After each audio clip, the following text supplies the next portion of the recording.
Welcome to Breakfast at Midnight. Working title.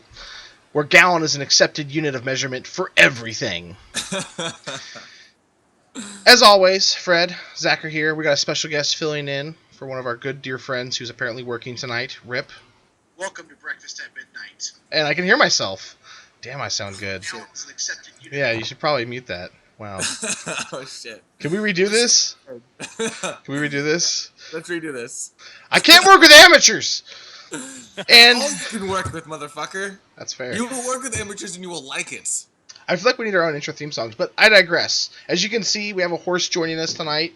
He is actually physically a horse. I've seen him in real life, so it's a fact. I can prove it. I have pictures. See? And obviously, the topics are whatever we think they're going to be. Just kind of freeform. We're going to rap to young kids about what's lit. Later on tonight, at some point, at random interval, actually, we're going to be doing the It's Lit challenge. Or I say we, I actually mean Fred, because he's the one that's brave enough, i.e. stupid enough, to do the It's Lit Jerky XP challenge. The rest of us actually like our taste buds to work properly, and we don't like crying, so we're not going to be doing it. We're going to talk about a few things tonight, and we'll just kind of kick it off tonight with a little bit about E3. I think the biggest takeaway last night from Bethesda's E3 was hands. Really big fucking hands. And owls. And owls. Lots and lots and lots and lots of owls. I know Zach obviously didn't get to watch it with us last night. I'm going to try to upload that later if I can. But it's basically like an hour and some change of us just riffing on people. Mostly Adam Sessler and a Home Depot worker, apparently, that was there. They're making hay. They're moving all over the place, man. So let's go ahead and just kind of get started of our thoughts. As usual, I'm going to start right to left. So Horse, kind of, what did you take away from last night? Well, a bottle of whiskey and, the ability to rock myself back and forth to sleep. Sounds about right. Pretty much sums it up. I mean, in general, I was kind of not thrilled at the reveals that Bethesda had going on. Kind of expected maybe something a little cryptic that's not quite informative, but gave you some hope. Mm-hmm. That would have been nice. Other than that, just not a whole lot going on, really. They got the remaster for Skyrim. Wasn't too thrilled about that, considering it's such a recent game. But yeah, that was about the biggest thing for me. Other than like the 45 minutes of Dishonored 2 that almost no one cared about, and literally the guy that presented it walked off stage as fast as he possibly could when he was done. Oh, yeah. He didn't even make it past the cutscene. Yeah. It was disappointing to say the least. Absolutely. Fred, takeaways last night. Well, Adam Sessler definitely needs to get more angry. He needs to get I don't know, a facelift, but instead of a lift, a completely new face. I don't like his face. I know, but he looked like he was bottling up. Right? Rage You're not supposed to hold it in. You gotta remember on X-Play, he would tear Games a new asshole. He's always been very outspoken. But last night, I don't know where that Adam Sessler was. Because he was very calm and very collected and everything looks good. And I could see on his face, he was like, what the fuck is this fucking bullshit that they're doing right now? What the fuck? You could just see it on his face. And that was kind of my impression. Literally, there was two things that they really presented with any kind of zest or zeal. And that was the Quake Champions. When that came on, that was amazing. The Prey. That was fucking great. Because when you're watching it, you're just like, hold on. This seems so familiar, but so new. Yeah. Then, what did I say? I said last night in the comments. Yeah, it's Prey. This is going to be Prey 2. I bet you it's going to be Prey 2. And bam, it was like Prey. Then I found out my good friend Chris Avallone, who helped produce the Fallout series, 1, 2, and New Vegas, is working on the Prey game. So I'm excited to hear about that, and even more excited about the game now. But those are the only two. Other than that, everything was boring. And it's not that what they were telling us wasn't necessarily good. Interesting. It was the presentation was bad. Todd Howard wasn't there, which was a huge letdown. Mhm. They had Bob Vila's illegitimate love child trying to sell us video game lumber. This old game. He was up there, and then we had like broken marriage stepdad trying to sell us like Oh God. something else. I don't even remember the games they were trying to tell us about because they did not look like they belonged on stage. No. They Busy just- feeling like you needed to give him a hug. Yeah. Come here, Yeah, buddy. this It's guy gonna be needed a hug, okay. the other guy needed the big sale, the last big sale. Yeah, So that he could beat his right. opponents. Yeah. One last big score and then he's out for life. He's out. He looks like the kind of guy that got hair plugs in the 80s, you know. And it's just, you can tell they're not really working he's out bald anymore. again. Yeah, they're kind of going away. He's debating if he has the money to really do it again. Maybe he just works a couple more years and then he puts some money into it. Maybe he just wants to rock the dad look. He hasn't Yeah. decided yet. The dad bod's coming back, man. I'm gonna totally make this work. But anyway, as far as the games go, Fallout Shelter coming to the PC. That's kind of exciting, a little bit. But the fact that they threw that in last after talking so much about what they added in with the game, they're like, this is stuff we've already done. And then they're Yeah. like, by the way, PC's coming too. Was kind of like, why? Like, the whole presentation just felt like they didn't know what they were doing. And I honestly wonder how much changed because of the Orlando thing that just happened. We're not going to go into that. Yeah. You know, we're trying to stay away from politics on this show, guys. But because of the Orlando thing, I wonder how much they were pulled back on what they were actually going to show with things. But Because they didn't show any Doom, even though Doom's already out. yeah, They mentioned that, what was it, like the first level of the single player is going to be like free on Xbox. And that was literally it. That's And all yeah, they said on like they Doom. were- They didn't show us anything either. like they were pulling their punches almost. Yeah. And after a big, kind of a tragedy like that, it's understandable that they would do that. Makes sense. Zach, did you get a chance to see any of the new stuff they're coming out with at all? Not for Bethesda. Like, somebody was watching the EA one, I know. So apparently there's new soccer that I'm pretty sure absolutely no one asked for. But, I don't know. Again, I didn't watch it. I did like the first Dishonored, but it also felt kind of incomplete. So I don't know a whole lot about the topic. I think Horse made a really good point about it. We'll go into it in a second, but go ahead. Go ahead, Zach. I lost it. Move on. No, I was just saying, he said something almost exactly in line with what you said. Oh, I don't know if you want to go ahead and take over from here, Horse. Remember what you said last night, but it was almost exactly what he said with a little more to it at the end. Sorry, about what? I was checking on the trailer real quick. Wow. Sorry. Wow. We're professionals, I assure you. Yeah, No, basically what you said about Dishonored, and I'm paraphrasing to the best of my ability here, but basically you said that it felt incomplete and that, like, how did it get a sequel? Like, it didn't feel deserving of one. Well, yeah, the original sales of the game, yes, it was a big hit, but there wasn't, like, a lot of continuing momentum to keep going to push forward into a sequel. Like, it had, like, a really dedicated cult following, I guess. So I understand how they could have wound up releasing maybe some DLC or, like, I guess a quick remaster of it. But I really didn't feel like the game itself or the universe itself needed a sequel or deserved one, considering its sales. And it just the amount of hype that was shown at the conference itself really kind of plays into that. Mhm. Because when they've got all this big stuff and they're doing their big reveals for Dishonored 2, everyone's just kind of like, eh. Like, the whole atmosphere is very melancholy. Like, I feel like people were more excited last year when they showed it than they were this year, because it's like, we know it's coming out, we understand what it is, but we don't really care, so why are you showing it to us? I mean, Yeah. that's kind of what I took away, is like, we know of it, but it's like, I know about a porn that's out there, but I'm not really, like, Googling it, like, in front of my friends and family members and going to research it too deeply, I don't care that much.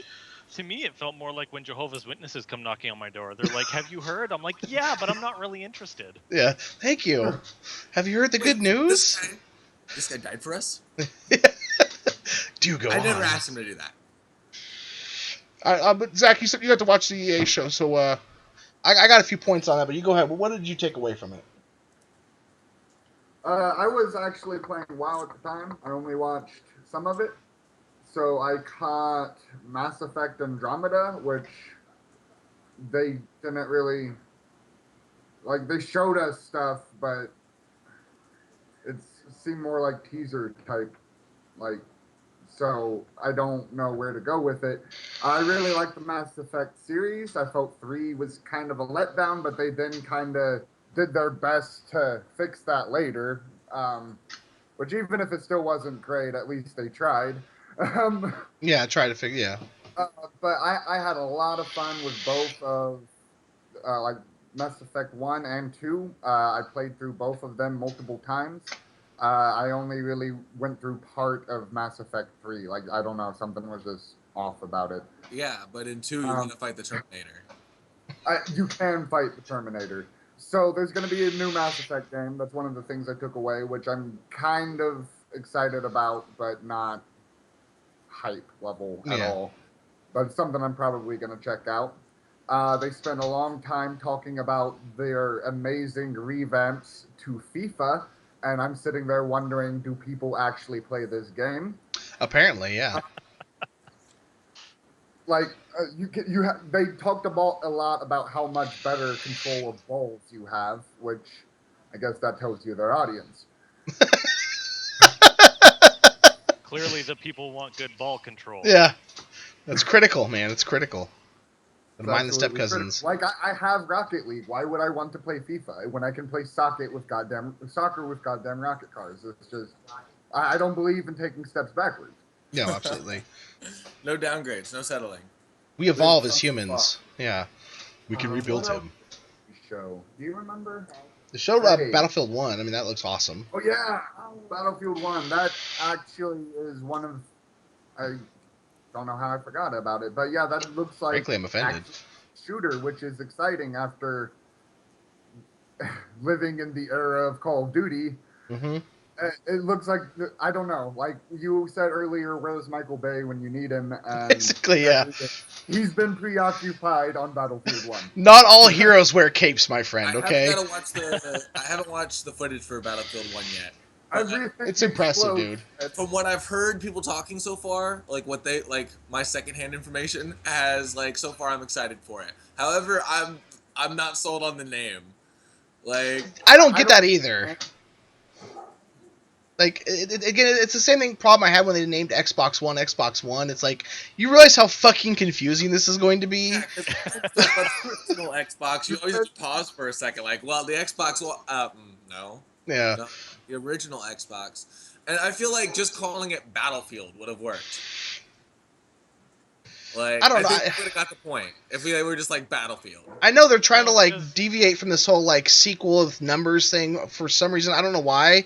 We're all okay with it. Let's be honest. It's not going to bother us. If you don't want to name it something different and you want to give it a number, I'm going to be okay with that. Whenever we make a parody, not me and you, but anybody, there's always we make like parodies too, though. Numbers at the end, and that's out of love. Like, yeah, it's a joke. Like, Metal Gear Solid, 56. Yeah. But it's out of love. Like, I will play. Like, look at Final Fantasy. Final Fantasy is 13-2. Like, Final Fantasy 10-2. I'm okay with it. Like, let's do it up. Like, I said let's literally have what game was it I said we needed a sequel to? You are not your fucking khakis, basically. I mean, it's the contents of it. It's not the fucking thing you see on the cover. Let's be honest. Yeah. Like, I don't care about the numbers, but I feel Battlefield 1 is just kind of obnoxious. I feel like it needs to be a funny game at this point, just because it's Battlefield 1. Like, just because they call it that. It seems hokey. Well, they had Snoop Dogg playing on the show, and so I got to see him get killed. I don't know what it is, but like I really like Snoop Dogg. I mean, obviously he's been a great rapper, he's been a great personality, he's been kind of a great human being in general. But like anytime he has anything to do with anything, I'm an interested good. person. I'm wanting to see what he's doing because it's fucking Snoop Dogg.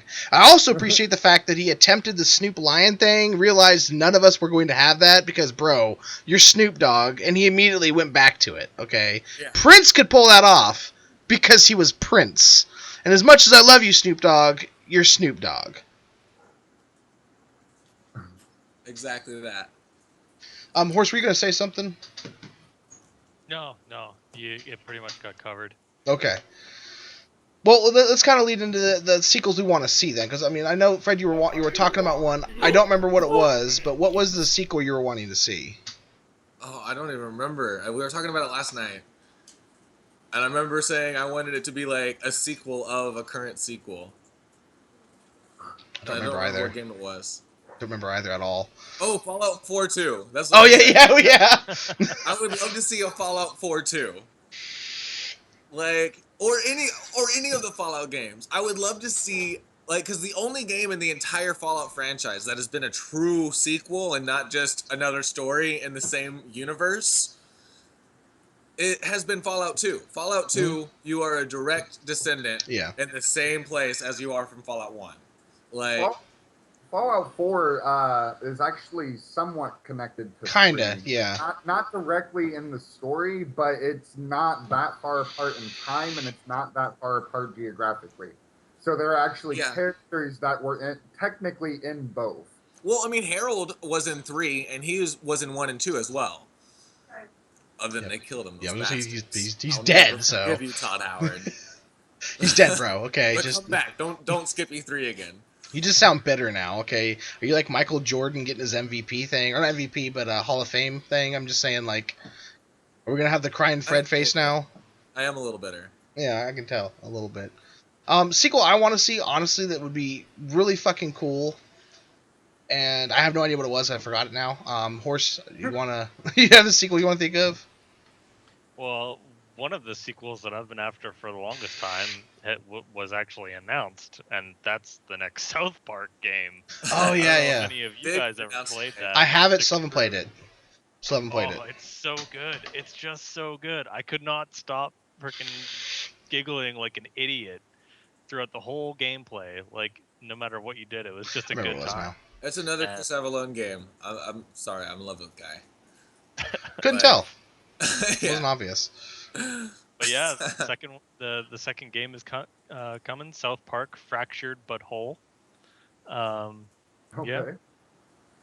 Interesting title. Fractured But I Um, have other sequels to announce to announce. Yeah, that what you I gonna would announce? love Wow. to see. Live tonight. The one, Here they all are. the one that I would really like to see is L.A. Noire get a sequel. I feel like that's a game that's kind of unappreciated. It doesn't get a whole lot of. It won Game no- of the Year and was completely undeserved. You don't think it was worthy of that? I thought it was a No. really good game. I don't think it was worth releasing. I'll be honest. Wow, really? Whole. We definitely park our cars in different garages, sir. I think we need to end this podcast and fisticuff this motherfucker out. I thought it was. I really like that game. I still haven't even beaten it, but I think that's a game that really did a good job of what it was supposed to be. Really, No. really captured the time period for me, and it just.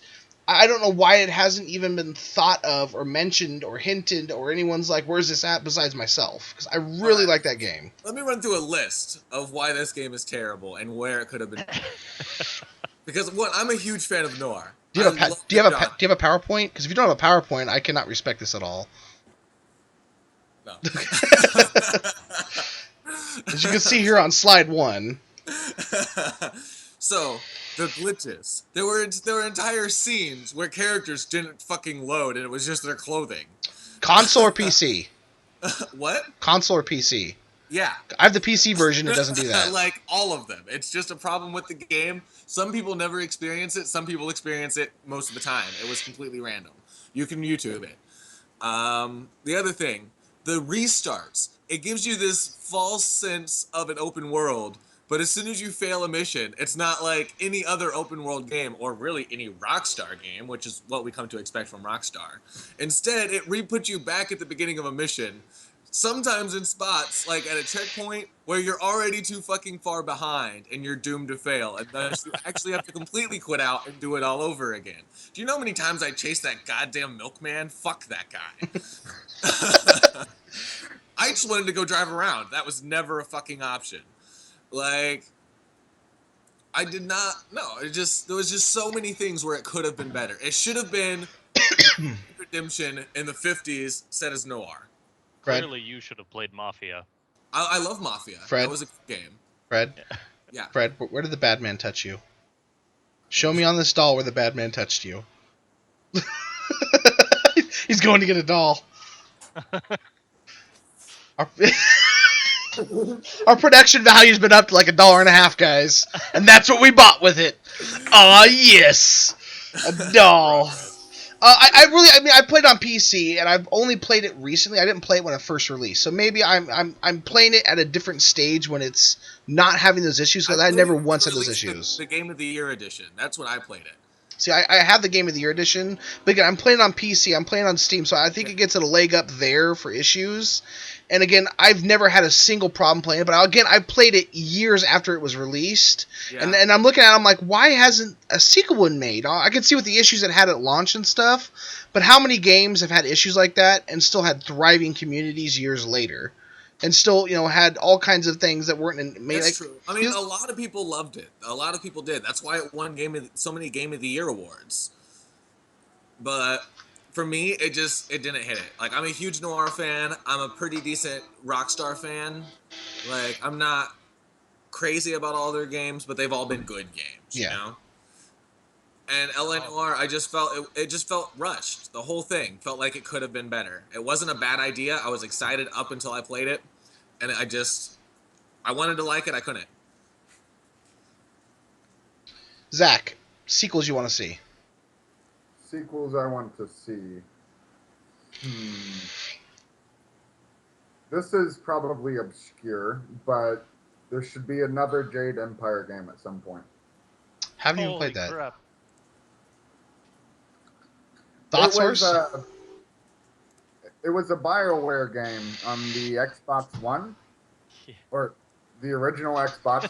Okay, yeah, there we go. Okay, thank you for clarifying, because we really didn't know. Yeah, it came out on the original Xbox, and it was like kind of had your typical BioWare story mode type setup, only it was martial arts. So it was like KOTOR, only instead of being like the kind of turn-based system, you had like these different martial arts styles that you would upgrade and beat the shit out of people. And then instead of like light side and dark side, you had like these two different philosophies, or is like open palm or closed fist. So it was basically the belief that you had to help others, or the belief that you had to make others strong enough to help themselves. So even when you were a bad guy, there was a good reason for being a bad guy. Which Justification. I thought was kind of cool. Right. And I honestly, I had a lot of fun with it. I didn't play through it several times. I think I played through it twice. But in comparison to other BioWare games, it didn't have as much replayability, but it was a lot of fun. And I don't know. It's just one of those games that never got a sequel that I think could be really, really fun, especially with the new technology. Jess, something on that, Horse? Yeah, I remember playing the Jade Empire games. They were, They were. It was. Why can I not speak? It was great. I had quite a few hours sunk into it at the time because, God, how old was I? Probably like 17, and when you're younger, you blaze through games like nobody's business just because you've got the time and the attention span. Yeah. And it filled a lot of hours during that point in time of my life, and it was pretty good. I really enjoyed it, and left with a good solid mental image. So I totally agree. I'd like to see a sequel for that as well. Fred. That, and obviously the next Saints Row game. I don't know if any of you play. I can't wait for what's the name of Agents of Mayhem. What is that? Oh, Volition's new game. It takes place in the same universe. It's a tie-in, but not the same series. Okay. To Saints Row. And it's just a lot of action, kind of cel-shaded comic book graphics.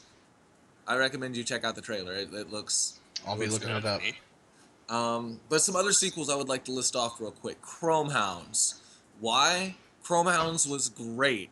I understand Chrome Hounds itself was kind of a test ground for From Software. They didn't want to modify the Armored Core series with drastic changes and have them not be well received and ruin their franchise. So they did Chrome Hounds. The things that the fans liked, they kept. The things they didn't like, they dropped. Sold off the series. I don't remember who owns it now. Codemasters or something. So a sequel might be possible at some point, but I would love it. 2, also from Software. What was it? Frame Gride. Frame Gride was a Japanese game for the Dreamcast, which was basically medieval Armor Core. So you're going around in these mechs that are like knights with swords. Think Dreamcast era Titanfall. Okay. Oh God. Like with swords and stuff. It was a great game. It was very similar to Armored Core with kind of an RPG-ish like upgrade system. It was like Dark Souls and Armored Core actually, because From Software actually does both. So I think that's a much better comparison. And that's something with how big mech games are coming back. You got Titanfall 2 coming out. You have look how big the Dark Souls series is. To have a game come out as like they wouldn't even have to call it a sequel because it was never released outside of Japan. They could just make the same name and release it or something else. But that idea, even a spiritual sequel, I think would be great.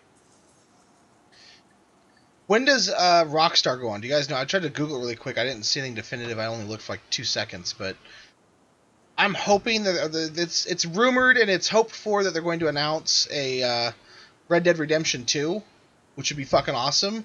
But I'm praying that they do a PC release, because obviously they didn't do a PC release with the original one.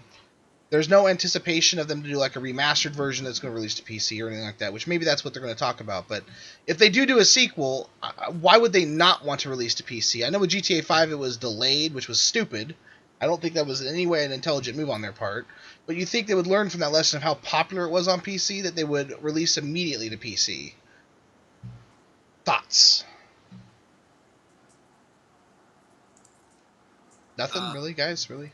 I think their market always has been and always will lie in console users, just because that's what they made their debuts on.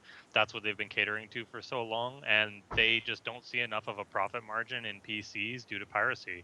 It's just not worth it for them. Rockstar? I mean, look at how GTA 5 turned out. They're still to this day being hacked nonstop. It's just not worth it for them to take that much energy to break into a market that they're really not going to make all that much money off of. But how difficult and how much money would it cost them to put it on PC? Not necessarily because with GTA 5, obviously, there's a multiplayer aspect that they have to deal with, modders and all that kind of stuff. Would they not still have some sort of a profit from releasing on PC, even given the piracy amount? Because I have to imagine it can't cost that much to port it to PC, and it would still make them money. If it was a single-player game, strictly, it wouldn't be that difficult. You're right. It would be super easy. I have to correct you, Horse. You said that they've always been console-based, and that's not at all true. The original GTA games were PC exclusive for a while before they even went to PlayStation. So were some of their other games. They were actually very heavily on PC before they moved to console. And there was a big shift in where their market went because of piracy. You're right. They were one of the people that were against piracy early on. And so they did make that shift to consoles. But they definitely have that market that's still in PC with their Origins, which is why they have the entire GTA collection on Steam. Yeah, but what percentage of those PC people are from their Origins versus the amount that they've made off of consoles? I'm looking at dollar value. I don't know. I think they could do it, especially if they partnered with like Steam or, dare I say it, Origin. Ugh. Yeah. I feel bad just saying. I need a that. moment. Take a shower. Yeah, you shut your dirty whore mouth. I'm just saying, you know. That's what I'm saying. Is that basically it's not going to be a loss for them to bring it to PC. It is. Yeah. DRM is maturing to the point where piracy is not as big of a deal, I don't think. Like, it still is. It's still definitely a huge deal. But they're starting to realize that the ways that they were dealing with it weren't working. And with the advent of Steam, and they see how well Steam's doing, that's why EA has Origin. That's why, there's so many, like, competitors with Steam, or people who sell Steam codes, like Steam resellers and stuff. That's why all that exists, is because it's a workable, user-friendly DRM. And as long as I it think stays that's that the way- biggest thing in the whole a thorn in the foot, or if you will, of piracy is that if you can't play it on Steam to easily play with your friends, most of which are probably going to own the legit copy, out of 10 people, how many are actually going to be actively playing pirated games? And out of my group of friends, I know maybe 1 or 2 people that are actively playing pirated games, such as a Red Dead Redemption, where it might have a small aspect of multiplayer. I don't think they would ever go like a GTA 5 route with it, because I don't know if it really that style of game really warrants it. It'd be cool, don't get me wrong, but I would love to have a like instanced. 4-player thing, yeah. Well, not even 4-player. Do it like they do DC Universe online, where there's only ever like 20 people in the area at a time, or like the tower in Destiny, where it's never crowded. You might not you and somebody else could both be at the tower at the same time, but you won't be at the same tower. Gotcha. Well, see, I think they could do that with Red Dead Redemption. It wouldn't be difficult to port to PC if you'd have a minute, a small version of multiplayer, and then it kind of counters and fights against piracy in the sense of, because your friends are buying it and they're playing it on Steam, and the convenience of Steam, you're going to want to earn that legit copy or buy that legit copy. I mean, you're going to want to have that just of the convenience of Steam, and then obviously updates and all that kind of stuff, mods even. My Steam library is almost at 400 games. Like, I'm definitely gonna go for a Steam copy over a pirated. Like, I probably shouldn't say this on the air, but the only time I ever pirate is when it's a game is so buggy that it's not worth it. Remember Spore? I had bought the collector's edition, installed a pirated edition because it was so bad. Like, the way the DRM was set up and the way things go, and with the amount of like upgrades and shit I was doing with my computer at the time, I constantly had to do reformats, which quickly went through the 3 licenses, the 3 installs you're allowed to have.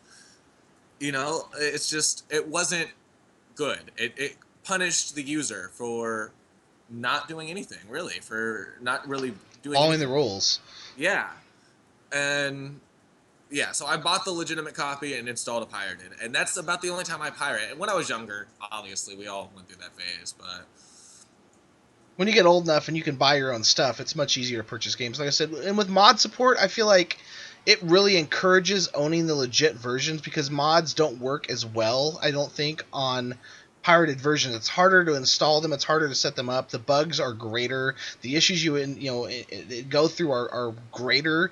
Whereas when you have a legit Steam copy of a game such as Skyrim or Fallout, it's much easier to that. Not to mention the Steam Workshop, which is fucking awesome, by the way. I still prefer for some games like a Nexus or something like anything Bethesda, but games that aren't from Bethesda, basically Steam Workshop is the way to go. Not to mention games that have certain items like a choline, an H1Z1, a DayZ, I think maybe DayZ, definitely like Team Fortress 2, where you want to buy certain collectible items that are random or rare, and the Steam facilitates that through you purchasing it from somebody else. They make a little bit of money, you make a little bit of money. It feeds into itself, and it's really, really beneficial for everybody. So I don't really, if they want to say DRM and piracy is their fear for bringing things to PC, that's not going to be like a GTA 5 where it's so big online, the mods and the hacking. I gotta say that's bullshit. Because it would not be difficult to port it over. It would not be that difficult to implement, and you would not have to deal with that much piracy to where you're not making money, which at the end of the day really is all that matters when they're trying to say piracy is the problem. Because if you're making money and enough of it to more than make back what you're putting out, and plus you're making a shit ton from consoles, it's only benefiting you, and it's only building your fan base. yeah. But I'm not saying that it wouldn't be possible or No, I relatively know you're not. easy to do. It's just that if they haven't done it so far, there's obviously some reason. They're obviously looking at it from some way that's making them go, it's not really worth it enough for us to do yet. Well, that's what I'm saying. So If that's what they are thinking. My counter is that they would make money, and it would be beneficial. That's my only, that's their point. And they obviously, the GTA 5, I'm sure, made shit ton of money on PC, enough to where they made back the money they had to invest to get it to PC. I can't imagine they had a loss there. And anything that puts you in the green is something that puts you in the green. There's no ifs, ands, or buts about it. Jerky XP time? Jerky XP time. Oh shit. Yeah, let's do it. Let me grab this. It's still in the shipping bag because let me tell you guys, Jerky XP is so delicious. Like it really is. That I would not still have this if I had opened it. There would not be Jerky X challenge. I video. still haven't tried it. I really, really want to, but I still haven't got to try it. Oh man, like I don't buy any other jerky. I either buy Jerky XP or I go without at this point. Like it is really that good.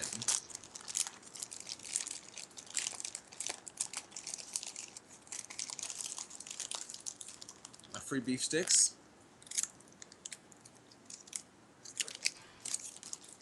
You guys can feel free to talk. We don't have to be silent. No, I'm wanting to see what I feel like happens. it's Christmas. Yeah. Yeah, so awesome, so Like awesome. collector's edition. This was hand packaged by Lance the Shipper. You can follow him on Twitter at Lance the Shipper. Following. I'm not joking. That's not a joke. That's Seriously? That's Yeah. serious. Also, when you buy Jerky XP, I don't know if they still do it. I hope they do. Lance They also- the Shipper. They send you gifts, printed gifts, and memes. Well, let me see. I was looking at. I was following Lance. Okay, I'm melting. Oh, what a nice. Yeah, That's just classy. Okay. it is. They're like one of the That's- best companies. that's pretty Like, good. this is what happens when you allow a dog to be your CEO. Like, just fantastic. A dog is their CEO. Their CEO is Jack the CEO, who was a dog. Okay. Yeah. He has a. They interviewed him in Forbes. Seriously. That's serious. That is serious. All right, so here's the. I got to address something here. A dog is a CEO of obviously a very company that's doing very well. What the fuck are you doing, horse? On some middling fucking podcast? Shame on you, sir. Shame on you. The jerky. It's the hot sauce, double habanero. Now let All me. of my achievements are those ones that are like really big, but you can never take credit for because it's super top So- secret. You're basically a horseshoe on a wall, somewhere, right? I mean, is Pretty that much. okay? I picture Horace as the star of BoJack Horseman, so Yeah. that's more than you give him credit for. He's actually the No, one that I introduced me to that. You wouldn't know it just by looking at him, but the actor, he's really a dick. Yeah. His wife, is that one chick he did Blades of Glory with. That's actually his wife, and they're like the perfect couple. Like that's what you aspire for. That is the real relationship goal, because they're both comedians. They're both very funny, and like they have great fucking chemistry. They never fight, so they're never like in the tabloids, so no one gives a shit. But like they're like the perfect celebrity couple.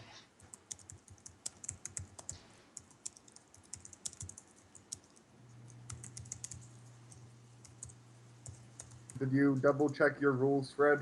Yeah, I have it up. I'm tweeting out something real quick for this. Oh man, no way! I just saw the announcement for the next Spider-Man game. Did you guys ever play those? Yes. I played the one on 64, but that was years ago. They also announced God of War 4, which is kind of cool. I've never played any of them, but I really need to at some point. It's on They my were like list. good. I like the Spider-Man games on the PS1. There was like Spider-Man and Spider-Man 2 Inter Electro. Yeah, yeah. They had some more recent ones for like on PC and I think PlayStation 3, maybe Xbox 360 as well. But I like those ones. All right. They really moved in the same direction that they went with like Prototype. So it's like very open world, very like random event, lots of freedom. So you guys ready to watch me fail this? I'll read the Oh, words yeah. out loud as I prepare this.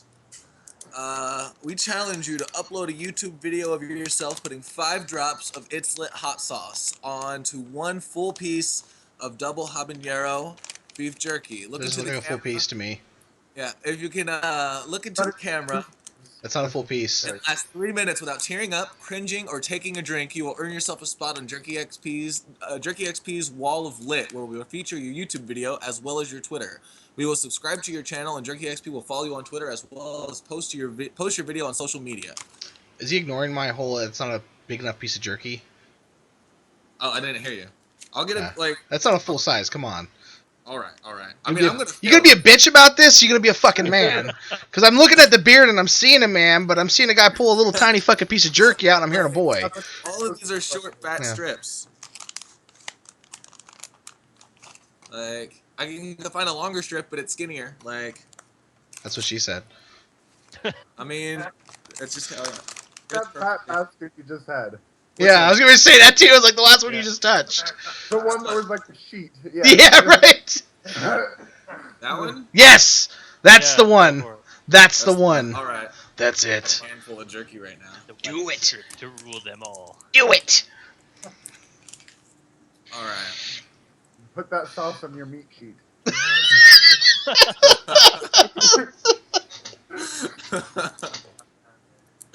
I'm done. That's it. I'm outie. Now, what constitutes a drop? Is there like one of those little things like you get on like the hot sauce from like a grocery store where you can obviously see what a drip is, or is it like open bottled? So I'm literally opening it right now, so I'm about to find out. if I'm it's betting it's gonna be more of a dollop situation Okay. than a drop. so here's my input before you open the top there. If the top of it is where you open it up, there's just an open gaping fucking hole. I think he should have to roll the jerky and just submerge it inside. Okay, well, there goes that fucking plan. Thanks, Jerky XP. I can't unscrew the top, but I'm not doing that for the challenge. We'll attempt that as our own challenge our own later. challenge. If you succeed, This is how the or- opening is. Or just if That's you decent. succeed. That's a decent hole. And trust me, I know nothing about a decent hole. All right. Okay. One, 2, 3, 4, 4, 5. 5, That's 6. 6 drops. 6. Wow. We'll go with it. We'll go with it. I see 5 drops Jerky XP, and I raised it an accidental 6 drops. Yeah. It's the lit challenge with 2 T's. Here we go. And I have my glass of milk to bitch out whenever I feel like it. A moment of silence for our fallen brother. Okay, Oh, daddy good. boy. So, what are you feeling right now, Fred? After you finish chewing, you can tell us, but like, is there a moment of panic in the back of your brain? Like that whole instinct to survive is starting to kick in a little bit. I see you grabbing your mouth. It's not that hot yet. It's not that hot yet? Okay. Is it like Pop Rocks where Yeah. it's slowly going to build up into just a constant burn? like- That's what I'm worried about. Okay, that's I ate a fine. ghost chili one time like that. Yeah, actual pepper will get hotter as you chew Yep, it. there it is. You just hiccuped. Yep, I'm hiccuping bad. Are you sweating yet? And you talking, which is just gonna make it worse. I got the especially too while much you chew it. macaroni sweats.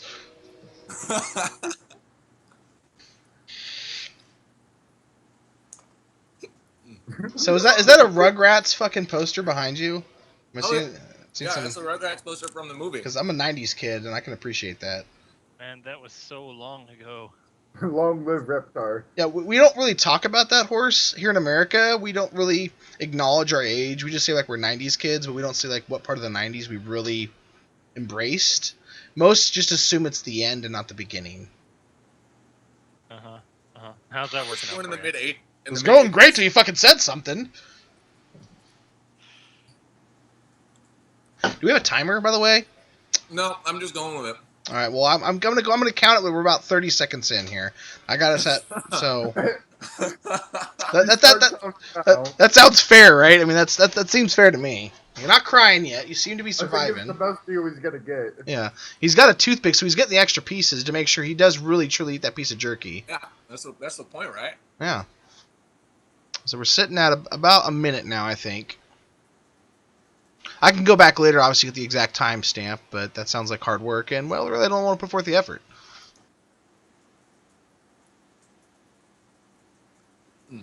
Jerky XP is fucking delicious. Now, how do you feel like maybe the beard is helping you get through this right now? I mean, is it absorbing some of the face sweat, you think? Actually, I think it's holding the heat in. Really? Yeah. Like an insulator? That's impressive. That would explain why bums don't shave. They need the extra heat in the winter. Yeah, that is probably why. That and the lack of having razors. Well, I guess if you want to go there, but And mirrors. and mirrors, yeah. Well, I mean, they could use the water. I mean, the water can reflect, right? So technically, they would have a sort of mirror. What is this, a Disney movie? This is a Disney hobo? Yeah. Have you seen water in LA or anywhere for like I where hobos grew up are in like California, so kinda. Just saying, there are fountains, you know. I mean, they wouldn't really be welcome in the area, but long enough to shave, they can get away with it. You think you just shave in a fountain? Some kid's throwing in a nickel and he's over here throwing in his beard. And he picks up the nickel to go buy his fucking heroin. Come on now. He's got this whole thing planned out. He's got his morning shave and then his nightly fix. Boom. Has it been 3 minutes yet? Not quite, my friend. We're getting close, though. About another 30 seconds or so. You seem okay. I'm not going to lie. You seem, My mouth is fucking on fire right now. I I'm think not you gonna should do another one to make sure it works. Yeah, yeah. One more and 7 drops this time. Don't be a pussy. lie. I'm thinking we make a marinade, one of those little strips overnight. I'm going back to that whole dip the whole thing inside idea. There's enough sauce in there where you can still do that. When you found and just dunk Yeah, it. exactly. Yeah, the skinny one. Because like in 6 drops instead of the 5. Okay, so it kind of canceled out a few more than before that. Yeah, that's what I'm thinking. I'm thinking it's like I canceled it Well, out. you could just do 4 drops, and then it would be a total of 10 on 2 pieces. Or check my math. You're off. Oh, fuck. Have you guys seen the alternate ending to the to Army of Darkness? No. Oh my god! In the alternate ending, Bruce Campbell, if you count his drops, he's supposed to take 3 and he does 4. And in the ending that went out with the movie, they don't care. Like it still counts it as 3 because he's like 1, 2, and then he hears the noise and he turns and looks and he goes 2, 3. And in the alternate ending, there's a reason he does the 4 drops, and he wakes up like 100 years after the destruction of London and shit because you know he's in England. Yeah. And like he's like, no, and it's fucking great. That's what I feel like with this right now. You're going to wake up in 100 years after the apocalypse has happened? Yeah, that's how good it was. As someone This like... is That's all the fun bits. He's going to wake up years after this podcast is. You guys were supposed to talk about Warcraft while I was doing this challenge. Well, we're going to do it afterwards because we're too, like, enthralled with what's going on. And that's a great way to lead into a character being born in a movie called Warcraft. His name is Thrall, though they really didn't mention that in the movie. See how I did that? Segue. Professional. That's how we work here. All right. So, I mean, yeah, obviously me, Zach, and Horse, a.k.a. Shane, have all seen it. It was, I thought, really... I feel like the critics did not get it right. And so Zach was the first one to see it all of us. And his comment, and what a lot of people were saying, is like, basically, if you knew the lore, you could properly enjoy it. If you didn't, you might take issue. I think I know more than the average player does about the lore, having watched several videos, which I'll probably put some links in about. It's great for watching if you like lore. It's like Warcraft in an hour kind of thing, and you learn all the lore from the start of like the creation of the universe, as far by like their gods or whatever, all the way up until I think it's not Draenor. It's before Pandaria for World of Warcraft, so it carries you through a lot of the lore really quick. And I knew again more than what the average person does, but even then, I would say it's still pretty limited. I really enjoyed the movie, and I strongly feel that if someone didn't know all the lore, they would still enjoy the movie, even as long as they had a basic understanding of this and World of Warcraft and a little bit of what the Horde is. And I think most people at this point do have at least a basic understanding of it. I think there's another issue why it wasn't good, but I'm gonna come back to that here in a few moments. So Zach, what did you take away? As a fan, I really, really enjoyed it. It was great to see the characters that I have grown attached to over the years on the big screen and all that. I got to see it in 3D as well, so that was nice. Some of the special effects were a little weird. Like sometimes it would look really, really good, but in like certain scenes, it just wasn't quite right. Um, they did definitely change some story stuff, but that's to be expected. Like in original Warcraft lore, Khadgar goes to the other side of the portal to close it, and he's actually trapped there. He also gets his age like rapidly accelerated. So like there's details of the story are changed, but I feel like they do a really good job of keeping the bulk of the story intact and just kind of molding it more into a film type. Yeah. Because I don't think they closed the portal until after they beat Gul'dan originally, like because there was Warcraft 1 and 2 and they were Yeah. kind of connected. But obviously, like you don't want to end the movie with like the main thing not even being dealt with. So most of the changes I understand why they did. And I also enjoyed like the war chiefs of the Horde, or rather the chieftains, even the ones that did not have parts or lines were present. Like the first time he appeared on screen, I saw Grom Hellscream. I'm like, oh shit, that's Grom. He didn't have a single line I know in the that movie. guy. Grom Hellscream is fucking there. Like, and I thought that was cool that they like that kind of felt like a shout out to me as a fan, something that I could take away from it that somebody else may not have been able to. Yeah. Because as soon as I saw him, I saw Gore Howe and his little ponytail thing, and I'm like, yep, it's right there. He did not a single line, didn't really do much in the movie at all, but I thought it was cool that they actually added them there despite not being important to the current story. Horse. Yeah, I totally agree with Zach. Couple things. Well, really, one thing just kind of made the whole movie for me was like within the first 5 minutes, and you get to see special appearance by Murloc. So, at that point, I was ready to get out and be like, I'm satisfied with this movie. Walk out. Yeah, that was enough for me. Yep. Pretty much, if you go in to watch this movie, you need to understand two things. One, its title is literally Warcraft.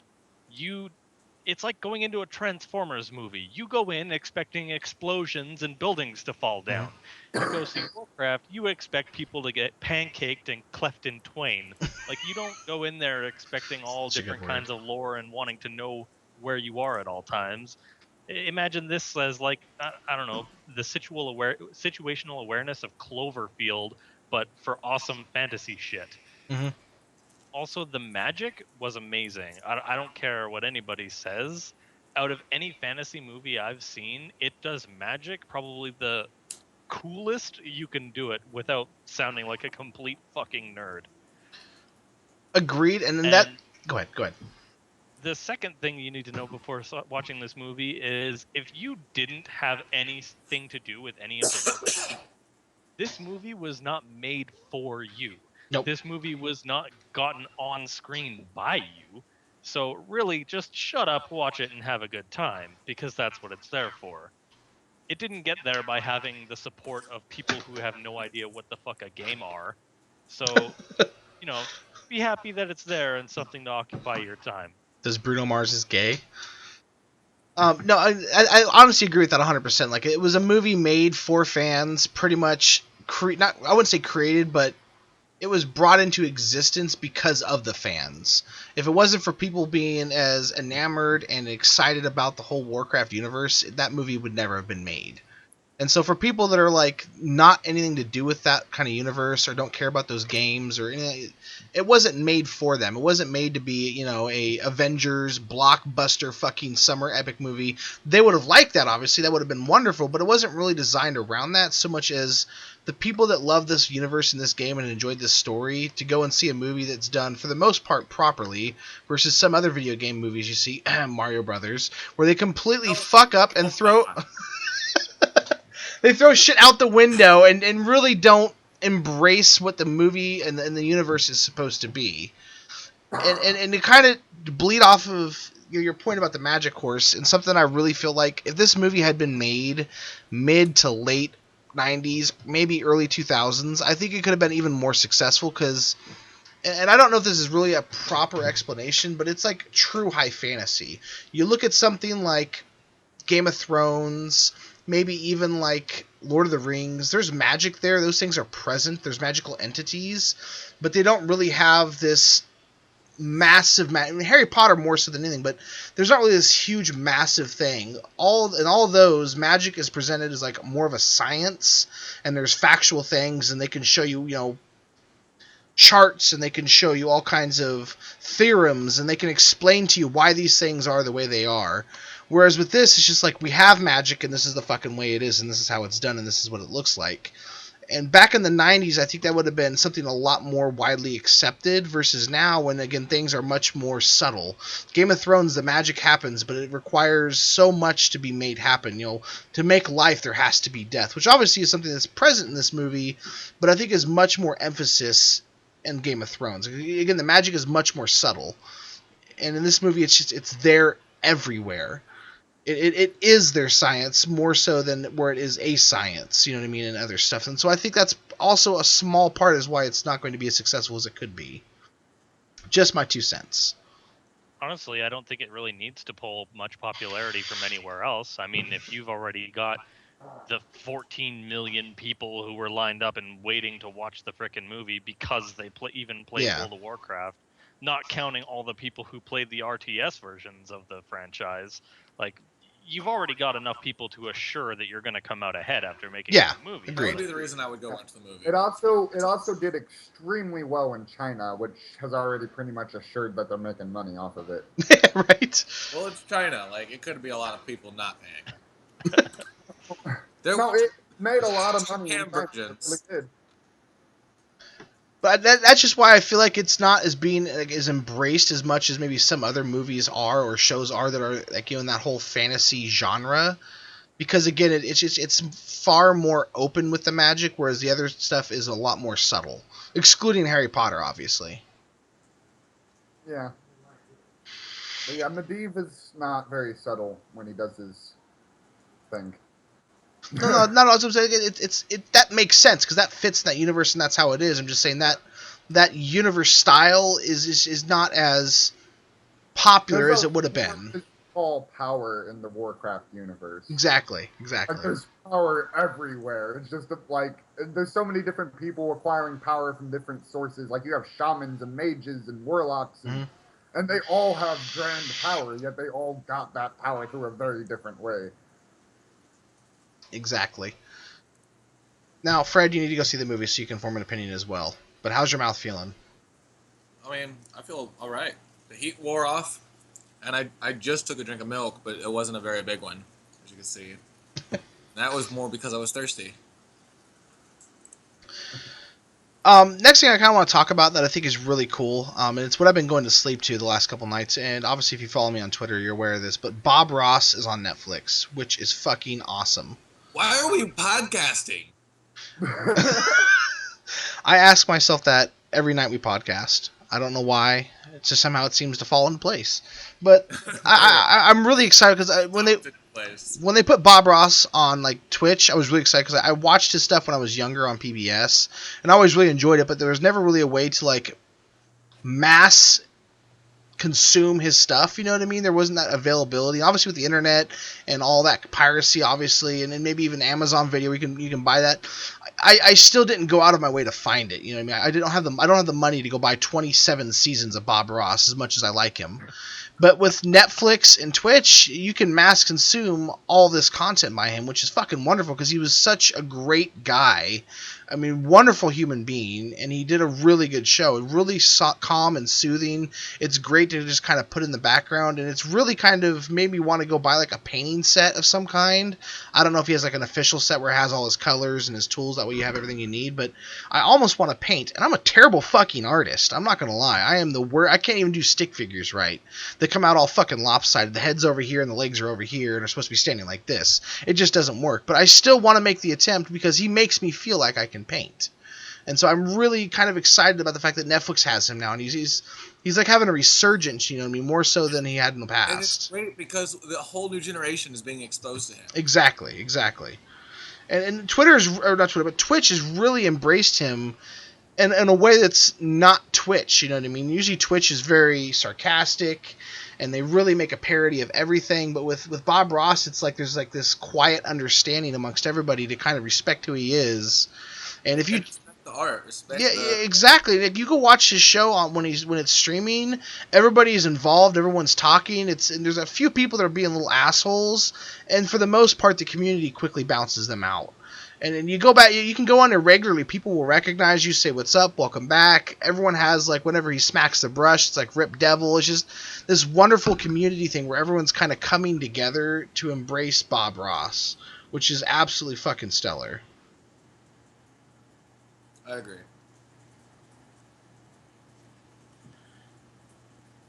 Anything else you guys want to talk about tonight? I think we're getting pretty close to the end, but we probably have another 15 to 20 minutes we should do.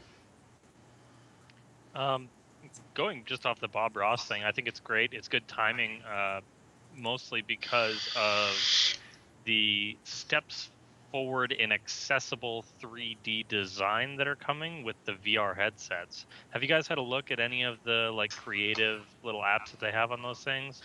They're pretty great. For any like aspiring artist or whatever, even like a 6-year-old kid wants to just mess around with it. They're Cynthia pretty was awesome. talking about They've got that. some amazing tools, and I think his inspiration comes at a time when the technology is there to actually do really neat stuff with, and in the hands of an average consumer, or maybe not quite right now, but over the next 6 months, I'd say. Definitely interesting to see what sort of inspirations come around. And then maybe even lead off of that, unless, do you guys have something you want to say to that? Because I have something I want to go off of with that. Go for it. Fallout 4, obviously, Bethesda is embracing the HTC Vive with consoles. Obviously, if you have a PC, that isn't necessarily you're kind of boxed in with that. But I'm really not liking how, just like everything else, stuff has to be exclusive to something. I much prefer it when things are a little more open-ended. So obviously you can use the Oculus with the Xbox, and I believe the PlayStation as well. And then with the Vive, obviously that's going to be apparent, where you can use that with at least the Xbox One. But there's other VR headsets out there, one in particular called Fove, I think I'm saying that right, that looks a lot cooler and a little bit better priced. I think for their headset, they're shooting for like a 400-ish price point, maybe 5. Whereas you look at the HTC, which is like what, $750, and then the Oculus, which is like $600 to $650. I can't remember exactly. And they're obviously incorporating the controllers. 6. The what? The PlayStation VR is 6. Yeah, see, and then those are that's the price of a computer. That's the price of a brand new console jet, basically, when it comes out in a couple. I mean, that's a lot of money for something that's this fucking big. And this is obviously still $400 and some is expensive, but it's at a much better price point. And not only that, they're trying to be a little more innovative. They're looking for head tracking, so when you move your head, it does a little bit better with that and the things. Your hand tracking is going to be a little bit more better present, so they're actually going to track your hands. Not with controllers, mind you, your actual fucking hands, kind of like a Kinect. I mean, they're doing a lot more to really embrace the whole VR experience than what the other ones are, where they're just trying to create a VR experience, if that makes sense, you know what I mean? Yeah. And I don't like the fact that these things are being made exclusive, because it's going to make it that much more difficult to really use a different style of headset unless you're willing to pay the extra price. And I can't stand when companies do that. I can't stand exclusives to consoles. I can't. Obviously, with PC, it doesn't affect me as much, but exclusives to PC are kind of annoying. And with PC, it's a little bit different because there's indie companies and stuff like that. But with consoles, it kind of annoys me. And I really wish they would kind of kick off the training wheels. And obviously everyone's pushing for cross-platform now more so than they ever have. Microsoft is trying to, openly embrace Sony in the sense of that kind of thing. They're willing to do more.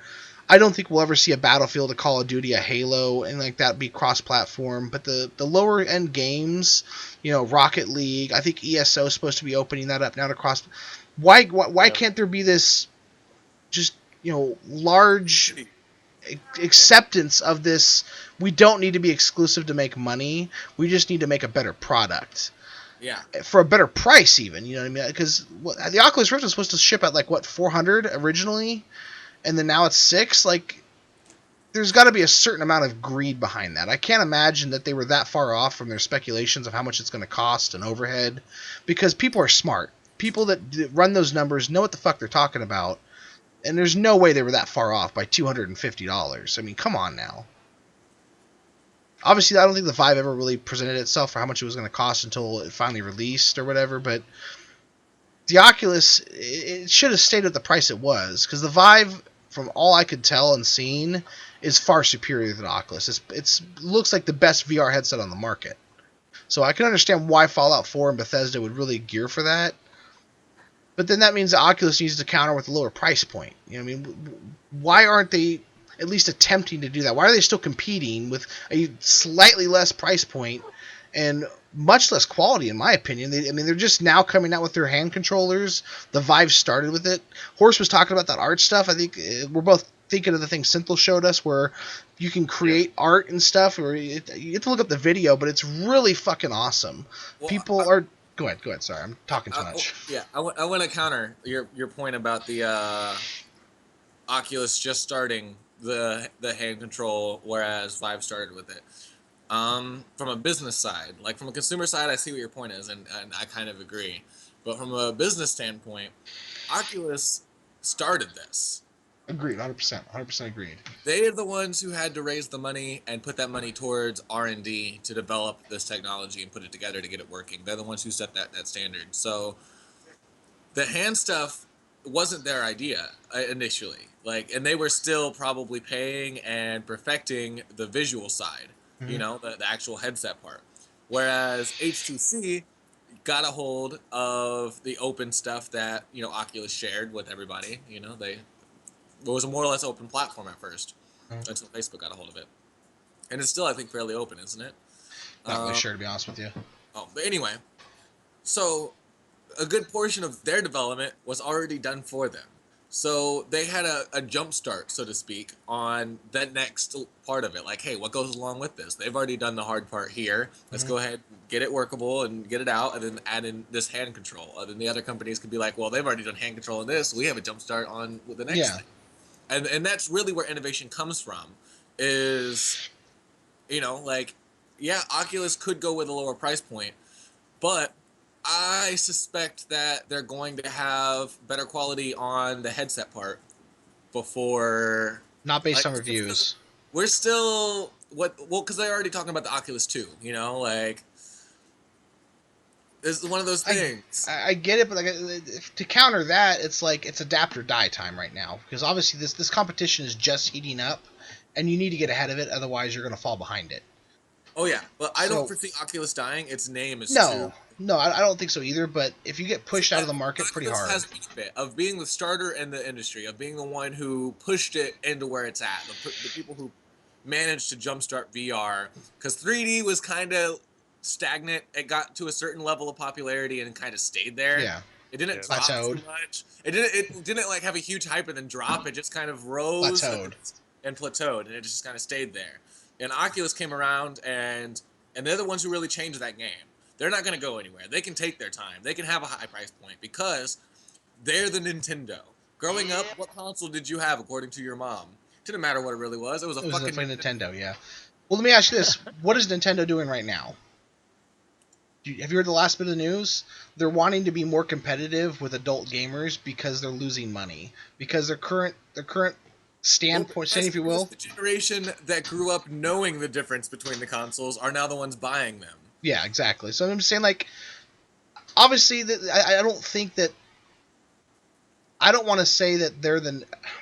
I don't want to word this.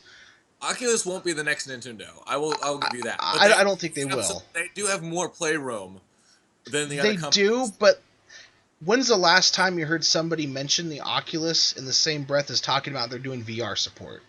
It's almost all HTC now that I can find or see, especially Steam. On the enthusiast side, yes. But on the home front, you're still going to have the layman, the people hearing over on the news, on their actual local news, when they talk about this stuff, they're going to hear about the Oculus Rift. Who buys it, though? Who what? Who buys it? I would counter that saying that the enthusiast is the one actually buying it. The person that's interested in that's neat technology is my dad, who actually watches the news still. That's what I'm saying. That's why I think they have some playroom. I think they can go slower. They can wait for that Oculus 2. Maybe. Give a lower price point. I think right now they're playing a safeguard. They're not trying to get the sales. They're not trying to. I think they're playing a safeguard. I think that's honestly what it is. Well, when the But Fove comes out, Zach, though. Zach needs to say something. Oh, go ahead, Zach. Sorry. You're gonna say something? Zach. He's typing furiously. Oh, his Oh. quit working. Is what did? His speakers. Rip. Oh. Technical issues. While he's sorting that out, the Fove has is coming out. I think sometime in the next 5 to 6 months. I remember it's early or late 2016. I think early 20. It's not that far away, and when it does come out, Oculus is going to be stuck between the two of those. With the HTC, that's, in my opinion, right now, clearly the king. All the games are embracing it. All the companies seem to be embracing it. Everyone's pushing it because of how popular it is. They're really pushing their own momentum. With Bethesda jumping behind it the way it is and being announced, it's only going to further that. And then you have the Oculus and the Fove that are at the lower end. Fove obviously isn't as well known, but once it does start to really hit, I think it's going to start to steal a little bit of that thunder that Oculus has with its price point being a little bit lower. And the people that are knowing about the Oculus are the people that aren't really going to buy it. Because, again, they're the people that watch, like you said, it's going to be on the news and stuff about the Oculus, but the people watching the news aren't the people that are really going to buy it, I don't think. I think the HTC is the one that people know about because of Steam pushing it. Because it was all over fucking Steam. I mean, it exploded on Steam. And I remember, a year ago, all you see was Oculus stuff. I don't even see it mentioned anymore. I know it's out there. I know it exists, but all you see is HTC. Obviously, Fove is something that not a lot of people know about, and I only heard about it through a friend. And I immediately got excited because I'm like, this is actually affordable for the most part. And what they're wanting to do with it and the things they're wanting to support with it when it finally comes out is more innovative and has more to it than the Oculus currently has. And so while it's great they're wanting to do an Oculus 2, how far down the road is that? How much is that going to cost? I mean, that questions that need to be answered by them, and I think if they don't look to lower their price point soon, won't destroy their company or kill them, but put them in a position where they have to be a lot more aggressive than what they really should be, and that could hurt them in the long run. I know, Horse, you and I have gone back and forth on this before. I don't know if you want to chime in on it or not. And Zach, did you fix your speakers? Okay, now we can't hear you. Yeah. There we go. What? Is it fixed? Yes. Sweet. Did you have something you wanted to say? I haven't messed with any of the VR stuff yet. However, I will say that it's only a matter of time before Sword Art Online comes out for real. That's the doom of us all. Bring a whole new level to actual .hack. Yeah. Six games are gonna come back. Hey, it's on the way. We've got VR. Once the VR gets better and better, then somebody just has to put out an MMO with VR support, and then it's done. You can never go back. Well, I honestly, Sauce, I think you're right. I mean, it's pieces of technology like this is you're either the best or you're the most affordable, and everything in between kind of gets dropped. Like there's really no market for the in between kind of shit. Mostly because, well, you're either an enthusiast who's going to spend the extra money on the good piece of hardware, or you're somebody who's looking to get the affordable experience where, it's obviously not going to be as good, but hey, it'll do for now. Yeah. So no one really goes for the stuff that's in between. Sure, it might be a decent piece of tech, but it's just not marketable. I'll have to give you that one. Yeah. I mean, just because they're there first and they thought of it first doesn't mean they're going to be the one that survives and makes the most money. That's true. However, But I do think that Fred had a good point. They do still have time, and if it's a big if, but if they manage to hold back enough of their secrets from their open source declaration, then they may get the jump on people with accessories, and perhaps their version 2 will be a lot more visually pleasing. How quickly is that window closing though? You have to wonder, because obviously we don't know everything that's going on. I imagine once technology comes out, once a base tech comes out, the advancements for it start coming out like fucking rabbits mating. Because look at iPhone. Look at how long it took iPhone to come out, And then all of a sudden, as soon as it was out, it was like 2 years till the next release. Then every year after that, and then like it just exploded. I think the same thing is going to happen with this. I agree with that. I want Oculus to do good. I mean, I really like them as a company. I do not like HTC purely on the principle of their phones are fucking trash. I'm sorry, all due respect, but you make the Kia of phones, and Kia suck. That's why I'm so surprised the Vive is doing as well as it is, but I think with the Vive, they were coming into a market that was red hot for competition, and they had the ability to put forth the money to make a quality product. Because again, I looked at the reviews and stuff, and everything I seen said that the Oculus and the HTC are very close, but the HTC gets the edge. It's just all around has slightly better performance, has better this, but it's not much better, mind you. It's like a 5% increase, but it is slightly better, and that 5% increase apparently is worth the extra money you spend because you'll get a better experience, and that's all people need to know is that if they pay that extra money, they're getting a better. The people buy iPhones that cost like $6 to make, and frankly are pieces of shit. I mean, I don't care what they say. Yes, maybe they won't have as many app problems. I've worked for AT&T. I know the fucking problems people have with those phones. The battery life. The apps may not have any problems, but the fucking updates they release, how quickly you have a phone and then all of a sudden the next year the new one comes out, so the phone you have now is so dated. They have no care for the consumer so much as the amount of money they make.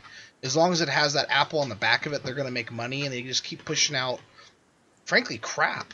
And I'm not going to say that Samsung is any better now. I would say a few years ago they definitely were far superior, and I'm hoping they're coming back around because when they released the 6, they didn't have the ability to put your SD card in. They were really trying to counter Apple's approach, or not counter, but mirror their approach. And it obviously didn't work out because they immediately went back to having SD support. I mean, they brought back the things that people loved about Android in order to avoid losing to Apple, because that's going to be their competition. I doubt Apple ever goes anywhere. People are still going to buy the iPhone.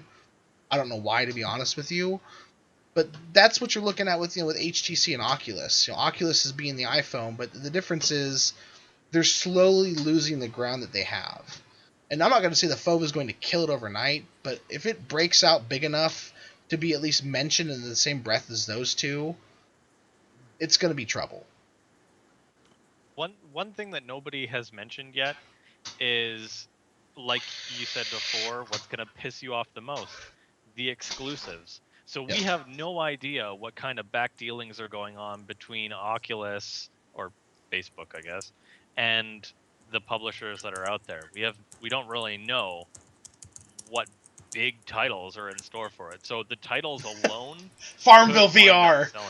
Well, you don't know. And I bet you that a VR Farmville, if it was done right, would actually be extremely successful. Yeah, Candy Crush VR. Jesus Christ. Imagine getting Facebook alerts on your Oculus. This person wants you to play Candy Crush with them. Oh no, a new murder scene's popped up. I'm half expecting these alerts to have like arms and legs, walk up and smack you in the face. Be like, hey, pay attention to me. Like that little fucking paperclip guy or whatever from fucking Microsoft Word. Remember that guy? Whatever happened Here to him? help you. Yeah, where did he go? Did he get laid off? Shadow Yeah. Realm. What? Clippy? Shadow Realm. It's Shadow Realm. He's in the dead zone. Yeah, good God. I like that guy though. He was pretty cool. He was like Navi, but like cool. Hey, I think listen. They settled down with a nice staple. Yeah, They had right. they had a couple tacks. One Office of which got puns. lodged in your toe. Yeah, fuck you, that hurt. Where's that thing? Now I'm worried like I lost it. It's like waiting for me on the other side of the room right now. Laughing maniacally. But I think that takes us to the end here. We've got, I think, about a solid hour 15, which is what we usually do. Any last thoughts? Jerky XP is amazing, and I'm about to eat probably this entire bag once we wrap up The this hot stream. sauce? With or without hot sauce? Maybe with the hot sauce. You need to put that on some tacos and let us know how it is, because that seems like a great thing for tacos. Like jerky That's tacos. kind of that's honestly why I went ahead and got it. Like I said, I'm not in over need in too much need of the rewards for the contest. But I really wanted the hot sauce. I'm a huge fan of Jerky XP. I'm a huge fan of the company and the guys who run the company. And they make a great product, and so I really wanted to try the hot sauce. I'm just gonna throw this out there. If they want to send me some free jerky to try out, that'd be wonderful. If not, that's cool too. But maybe some free jerky, guys. Come on. I like Are you jerky. gonna do the hot sauce challenge? Or Probably is it- not. it's- Probably not. I'm not Fred. I can't pull that wait, off. it's the- I can talk shit with the best of them, but am I gonna back those words up? No, my friend. No, I am not. But yeah, thank you everybody for coming out, watching the show, and see you guys next week.